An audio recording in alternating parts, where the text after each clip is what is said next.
কর্মীবৃন্দ, GS বাংলাদেশে বাংলাদেশে যদি আমরা বলি যে এই যে দুর্নীতি, যে লাগাম, সেই লাগামকে টেনে ধরতে কিন্তু পেরেছে প্রতিবার বিএনপি সরকার। দেশ স্বাধীনের পরে আমরা দেখেছি এই দেশের মানুষের, যুদ্ধ বিধ্বস্ত দেশে এই দেশের মানুষের সাহায্য সহযোগিতার জন্য সারা বিশ্ব থেকে কিভাবে সহযোগিতা এসেছিল, কিন্তু সেগুলোর কি অবস্থা হয়েছিল, কেন হয়েছিল? সবই হয়েছিল দুর্নীতির কারণে, দুর্ভিক্ষ হয়েছিল, সবকিছু মিলিয়ে। কিন্তু পরবর্তীতে বিএনপি তথা শহীদ রাষ্ট্রপতি জিয়াউর রহমান যখন এই দেশের শাসনভার পেলেন, দেশ পরিচালনার দায়িত্ব পেলেন, আমরা এই দেশ থেকে, বিএনপি সরকার, শহীদ রাষ্ট্রপতি জিয়াউর রহমানের সরকার এই দেশকে দুর্নীতি থেকে বের করে, এই দুর্ভিক্ষ থেকে বের করে শুধু যে খাদ্য উৎপাদন বৃদ্ধি করলেন তাই নয়, দেশ থেকে আমরা খাদ্য পর্যন্ত রফতানি করেছিলাম। হতে পারে অল্প, কিন্তু রফতানি আমরা করেছিলাম। পরবর্তীতে আবার আপনারা দেখলেন যে 2001 থেকে 2005, তার আগে কারা কি করেছিল সেটি আপনাদের সামনে উপস্থিত আছে। এবং 2001 থেকে 5 বিএনপি কিভাবে দেশনেত্রী খালেদা জিয়ার সময় কিভাবে বাংলাদেশকে দুর্নীতির তকমা থেকে ধীরে ধীরে ধীরে ধীরে বিএনপি সরকার, খালেদা জিয়ার সরকার বের করে নিয়ে এসেছিল। এর সাক্ষ্য প্রমাণ, এটি আমাদের কথা না, এটি একটি ইন্ডিপেন্ডেন্ট সংস্থার কথা। এটি আমাদের কোনো জরিপ না, আমাদের কোনো রিসার্চ না, একটি ইন্ডিপেন্ডেন্ট জরিপ, এটা ইন্ডিপেন্ডেন্ট একটি সংস্থার জরিপ। প্রিয় সহকর্মীবৃন্দ, আপনাদের সামনে আজকে 8টি পয়েন্ট উপস্থাপন করা হয়েছে। এই 8টি পয়েন্টের মধ্যে আছে কিভাবে আগামী দিনে আমরা আমাদের দেশের মানুষের, বাংলাদেশের মানুষের স্বাস্থ্য সেবা নিশ্চিত করতে চাই। আমরা চাই কিভাবে দেশে, অসুখ বিসুখ হবেই, পৃথিবীতে থাকলে অসুখ বিসুখ হবেই, কিন্তু কিভাবে কম সংখ্যক মানুষ যাতে অসুস্থ হতে পারেন,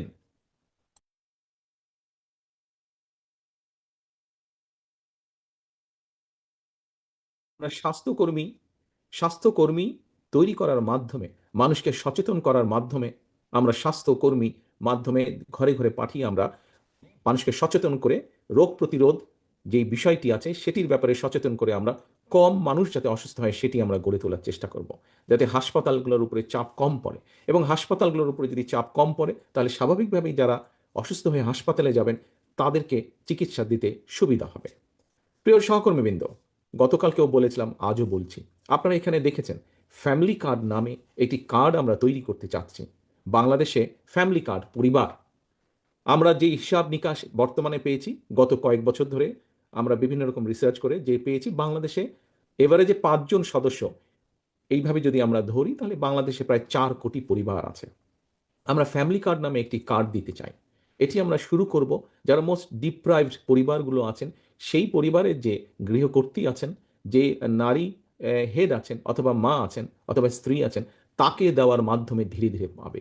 এটি একজন কৃষকের পরিবারের যে স্ত্রী সে পাবেন, একজন ইমাম সাহেবের স্ত্রী সে পাবেন, এটি ছোট ক্ষুদ্র মুদি দোকানদার হোক সে পাবেন, এটি একজন প্রাইমারি স্কুল শিক্ষক তার স্ত্রী এটি পাবেন, এটি একজন জজ সাহেবের স্ত্রী সেও পাবেন, এটি একজন ডিসি সাহেবের স্ত্রী সেও পাবেন এটি। কিন্তু প্রথমে আমরা শুরু করব যারা ডিপ্রাইভ, বেশি যারা সমাজে ডিপ্রাইভ। কেন আমরা যারা দুস্থ তাদের দিয়ে আমরা কেন শুরু করব? আপনারা হয়তো বলতে পারেন যে একজন কৃষকের স্ত্রী হয়তো পেতে পারে, এটি তার প্রাপ্য। একজন ইমাম সাহেবের স্ত্রী হয়তো পেতে পারেন, এটি তার প্রাপ্য। কিন্তু ডিসি সাহেবের বা জজ সাহেবের স্ত্রী কেন পাবেন? দেখুন, এই জিনিসটি আমরা এই জন্য পলিসিটি এভাবে নিয়েছি।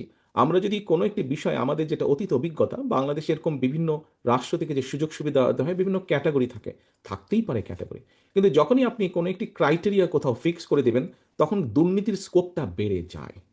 দুর্নীতি কিন্তু একটা জিনিসকে যখন আপনি জেনারেলাইজ করে দিবেন সবাই পাবে, কিন্তু প্রায়োরিটিটা কে আগে পাবে কে পরে পাবে সেটি যখন মোটামুটিভাবে এনশিওর করতে পারবেন, তখন আমরা ধরে নিচ্ছি যে তথ্য বলে যে দুর্নীতির পরিমাণটা অনেকাংশে কমে আসবে, কারণ সবাই তো পাবে, ধীরে ধীরে পর্যায়ক্রমে সবাই পাবে। অবশ্যই আমরা দৃঢ়ভাবে বিশ্বাস করি একজন জজ সাহেবের স্ত্রী বা ডিসি সাহেবের স্ত্রী কার্ডটা পেলেও নিশ্চয়ই উনি সেটা দাবি করবেন না, কারণ তার সেটা প্রয়োজন নেই, সেটা উনি দাবি করবেন না। কিন্তু এই দেশে যেরকম ব্রিটেনে ব্রিটেনে চিলড্রেন্স বেনিফিট নামে একটি বেনিফিট আছে যেটি রাষ্ট্রের পক্ষ থেকে দেয়। এই দেশের একজন ট্যাক্সি চালক, তার পরিবারও যেমন পায়, তার যদি 12 বছরের নিচে কোনো সন্তান থাকে সে যেমন পায়, একমাত্র রয়্যাল ফ্যামিলি ছাড়া এই দেশের প্রধানমন্ত্রী ওরও যদি একটি 12 বছরের নিচে কোনো সন্তান থাকে সেও কিন্তু চাইল্ড বেনিফিট পায়। সবার জন্য সেটি প্রযোজ্য, জেনারেল। তো এখন এই যে ফ্যামিলি কার্ডটি কেন আমরা দিচ্ছি? প্রিয় সহকর্মীবৃন্দ, বাংলাদেশের অর্ধেক জনসংখ্যার অর্ধেক হচ্ছে নারী। আপনি অর্ধেক জনসংখ্যাকে যদি রেখে দেন ঘরের ভিতরে, আপনি কিন্তু এই দেশকে নিয়ে এগোতে পারবেন না। আমরা যেই প্রত্যাশিত বাংলাদেশ চাই, আমরা মনে করি যখন আমরা দেশের বাইরে যাই, সুন্দর দেশ দেখি, ভালো দেশ দেখি, তখন আমরা ভাবি, আরে আমাদের দেশটাকে কেন আমরা এরকম করতে পারি না? দেশটাকে আমরা এরকম করতে পারবো যখন আমরা সকলকে মিলে, সকলকে সাথে নিয়ে যখন দেশ গড়ার কাজে হাত দিব। একমাত্র তখনই সম্ভব। বিভাজন রেখে, বিভক্তি রেখে, একজনকে ভেতরে একজনকে বাইরে রেখে কিন্তু আমরা দেশ গড়তে পারবো না। দেশের অর্ধেক জনসংখ্যা হচ্ছে নারী। আপনাদের নিশ্চয়ই অনেকের জানা আছে, নেপোলিয়ন বলেছিলেন যে আমাকে একটি শিক্ষিত মা দাও, আমরা শিক্ষিত জাতি দিব আমি তোমাদেরকে। কথাটি কম বেশি আপনারা জানেন, বক্তৃতাতেও আপনারা বলেন। সহকর্মীবৃন্দ, আসুন, দেশনেত্রী খালেদা জিয়া শিক্ষিত মা তৈরির বাস্তবায়ন কিন্তু উনি করে গিয়েছেন। নারীদের ক্লাস 12 পর্যন্ত শিক্ষা ব্যবস্থা উনি ফ্রি করে দিয়ে গিয়েছেন। অর্থাৎ শিক্ষিত মা তৈরির যে প্রোগ্রাম, কর্মসূচি, সেটি দেশনেত্রী খালেদা জিয়া শুরু করে গিয়েছেন। আসুন, ইনশাল্লাহ আগামী নির্বাচনে জনগণের সমর্থন নিয়ে বিএনপি সরকার গঠনে সক্ষম হলে আপনাদের আগামী বিএনপি সরকার শুধু শিক্ষিত মাই নয়, একজন শিক্ষিত মায়ের সাথে স্বাবলম্বী মা আমরা গড়ে তুলতে চাই, স্বাবলম্বী মা, স্বাবলম্বী পরিবার গড়ে তুলতে চাই।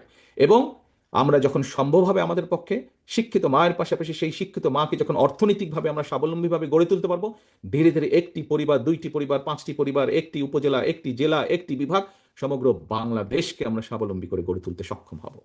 প্রিয় সহকর্মীবৃন্দ, আসুন, আপনারা নিশ্চয়ই দেখেছেন কৃষি কার্ড। আমরা ছোটবেলা থেকে, আমরা যখন ছোট ছিলাম, আমরা জানতাম, পড়েছি, বইয়ে পড়েছি, মুরব্বীদের কাছে শুনেছি যে এই দেশের প্রাণ হচ্ছে, অর্থনীতির প্রাণ হচ্ছে কৃষি। এখনো বহু মানুষ, কোটি কোটি মানুষ কিন্তু কৃষির সাথে, আপনি হয়তো প্রত্যক্ষ বা না হলেও পরোক্ষ না হলেও প্রত্যক্ষ না হলেও কোনো না কোনোভাবে আপনি কৃষির সাথে জড়িত আছেন। অর্থাৎ আমাদের এই যে 20 কোটি মানুষ, 20 কোটি মানুষ প্রতিদিন যে খাবার খাচ্ছে, ভাত হোক, রুটি হোক, সবজি হোক, ডাল হোক, চিনি হোক, যাই হোক না কেন, এটির কোনো না কোনো একটি বিশাল অংশ তো দেশের মধ্যেই উৎপাদন হচ্ছে।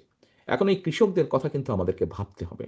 কৃষির মধ্যে আপনারা যারা কম বেশি কৃষির সাথে জড়িত আছেন, এবং এখানে কৃষি সাবজেক্টটি খুব সম্ভব ডক্টর মজিদ এখানে উপস্থাপন করেছে, আপনাদেরকে নিশ্চয়ই বলেছে কয়েক ক্যাটাগরির কৃষক আছে দেশে। ক্ষুদ্র, প্রান্তিক, মাঝারি, বৃহৎ কৃষক এরকম আছে। আমাদেরকে এই কৃষকদের পাশে দাঁড়াতে হবে। একজন ক্ষুদ্র বা মাঝারি বা প্রান্তিক কৃষককে যদি আমরা সরকারের তরফ থেকে সহযোগিতা প্রদান করি, সারা জীবন যে সেই সহযোগিতা দিব, নট দ্যাট। হ্যাঁ, আমরা একটা সার্টেন টাইম পর্যন্ত, কিন্তু যখন সহযোগিতাটা পাবে 2 বছর, 3 বছরও রেজাল্ট আসবে না, কিন্তু 5 থেকে ইনশাল্লাহ 7 বছরের মধ্যে রেজাল্ট আসবে।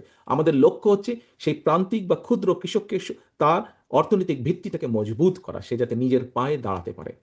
একই সাথে, একই সাথে কৃষি উৎপাদিত যে দ্রব্যমূল্য, পণ্যগুলো, এইগুলোর বিভিন্ন সময় দাম উঠানামা করে।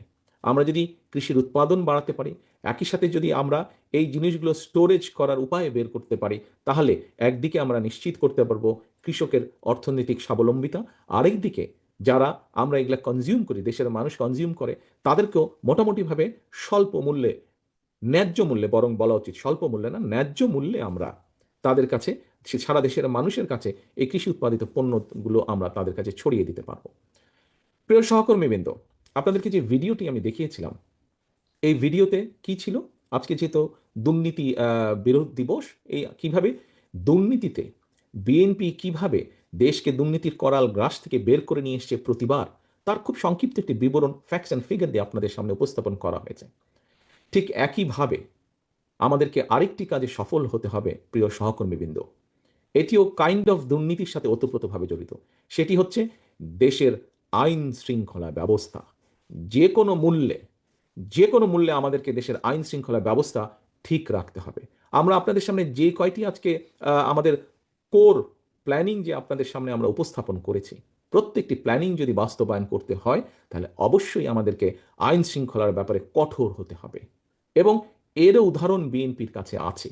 বিএনপি যখন রাষ্ট্র পরিচালনায় থাকে, দেশ পরিচালনার দায়িত্বে বিএনপি যখন থাকে, তখন আমরা দেখেছি বিভিন্ন সময় আমাদের দলেরও কোনো সদস্য যদি কোনো অন্যায় করে থাকে, আমরা চেষ্টা করেছি সেই অন্যায়কে আইন দিয়ে বিচার করতে, দলীয় দৃষ্টিকোণ থেকে বিচার না করতে।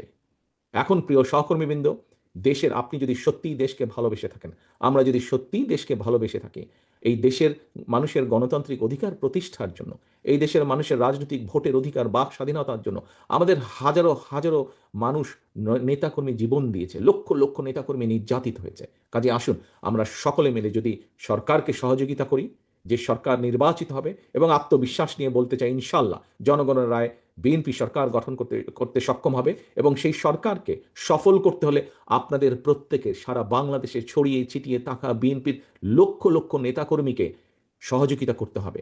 যে অন্যায় যে করে সে কোনো দলের হতে পারে না, অন্যায় যে করে সে অন্যায়কারী। কাজেই যে কোনো মূল্যে আমাদেরকে এনশিওর করতে হবে যে কঠোর হস্তে আমরা দেশের স্বার্থে, দেশের মানুষের স্বার্থে আমরা যে কোনো মূল্যে দুর্নীতির লাগাম টেনে ধরতে হবে, এবং দেশের আইন শৃঙ্খলাকে আমাদের ঠিক রাখতে হবে। তাহলেই আমরা আমাদের ফ্যামিলি কার্ড বলুন, কৃষি কার্ড বলুন, শিক্ষার ব্যাপারে আমরা যে পরিকল্পনা গ্রহণ করছি, এইরকম সবগুলোকে আমরা সফল করতে পারবো। প্রিয় সহকর্মীবৃন্দ, আমরা একটি স্লোগান দিই, সবার আগে বাংলাদেশ। খুব পপুলার স্লোগান ইদানিং আমাদের সকলের কাছে। আপনাদের তালপট্টির কথা কি মনে আছে সহকর্মীবৃন্দ?